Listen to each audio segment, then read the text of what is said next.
دوستو یاد رکھنا، تگڑا اور مضبوط جوان پتہ کون ہوتا ہے؟ جس کی نظریں پوری طرح اس کے کنٹرول میں ہوں۔ یہ علامت جوانی ہے۔ جس آدمی کا پوری طرح، دو لوگ دنیا میں کبھی کوئی کارنامہ سر انجام نہیں دے سکتے، ایک جو حرام کھاتا ہو، ایک جس کی نظر ناپاک ہو۔ محمد بن قاسم جب یہاں آئے تھے نا تو ایک دن بڑے پریشان تھے، تو ایک بزرگ کہنے لگے آپ کیوں پریشان ہیں؟ کہنے لگے راجہ دہر سے مقابلہ ہے اور ہماری فوج تو سندھ کے رستے بھی نہیں جانتی، زبان بھی نہیں جانتی، لڑیں گے کیسے؟ 2-4 دن کے بعد ان بزرگوں کی دوبارہ محمد بن قاسم سے ملاقات ہوئی تو بڑے خوش تھے۔ کہا اب آپ کیوں خوش ہیں؟ کہنے لگے وہ میرا مقابلہ نہیں کر سکتا، میں نے تحقیق کر لی ہے۔ کہا کیوں؟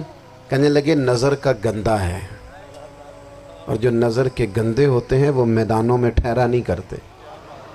میدان کے لیے نکلنے کے لیے پاک جوانی کی ضرورت ہوتی، تطہیر مزاج ہونا ضروری ہوتا ہے، پاکیزہ افکار اور سچی اور سچی ستھری سوچوں کا ہونا ضروری ہوتا ہے۔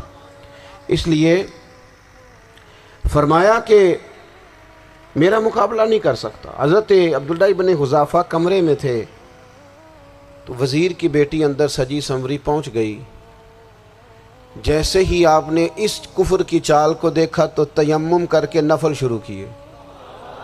وہ ساری رات بیٹھی رہی، رب کا بندہ ساری رات عبادت کرتا رہا۔ عبادت بڑا سہارا ہے، مصلی بڑا سہارا ہے اللہ کے بندوں۔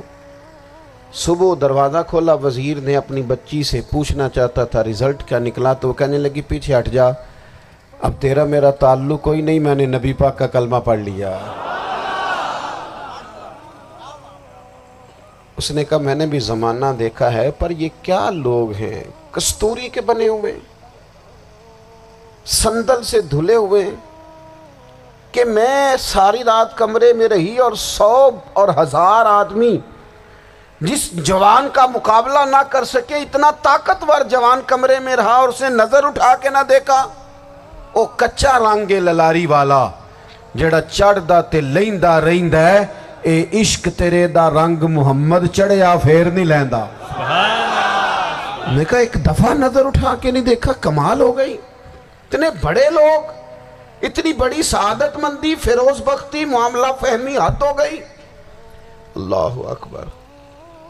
دوستو بادشاہ جب پوری طرح ہار گیا نا، اس نے کہا مار دو۔ تیل گرم کیا ایک کڑاہی میں، اور جب آپ کو اس میں ڈالنے لگے تو آپ کی آنکھوں میں آنسو آ گئے۔ بادشاہ کا خیال ہوا شاید نرم ہو گئے ہیں، کہنے لگا روئے کیوں؟ فرمانے لگے سوچتا ہوں جان ہی ایک ہے، کتنا مزہ ہے اس کی راہ میں جان دینے کا، کتنی لذت ہے اس کے نام پر مرنے میں، کتنا لطف ہے۔ جے تو چڑھیا اتے دار بھی نہیں تے جے تو وکیا عشق بازار بھی نہیں، تے ایڈا سستا سودا پیار بھی نہیں، تے ایڈا سستا لبدا یار بھی نہیں۔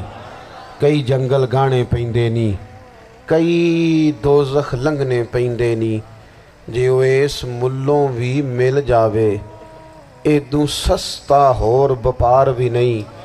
تے کچھ سمجھ نہ آوے لوکانوں وہ کادے نال شہید کرے، ڈٹھی یار دے ہاتھ تلوار بھی نہیں، پر او دا خالی جاندہ وار بھی نہیں۔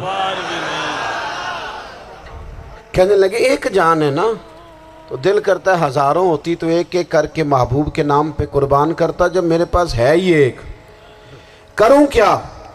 حضرت عبداللہ ابن حذافہ رضی اللہ تعالیٰ عنہ جب روئے اور بادشاہ نے یہ بات سنی تو بادشاہ اٹھ کے کھڑا ہو گیا، سارے وزیروں مشیروں کو کہنے لگا تم نے کہا تھا نا بندہ ضائع کرنے والا نہیں، یہ بھی ضائع کرنے والا نہیں۔ کہنے لگا میرا ماتھا چومو، تم جیسے لوگوں کو قتل نہیں کرنا چاہیے، آزاد کرنا چاہیے۔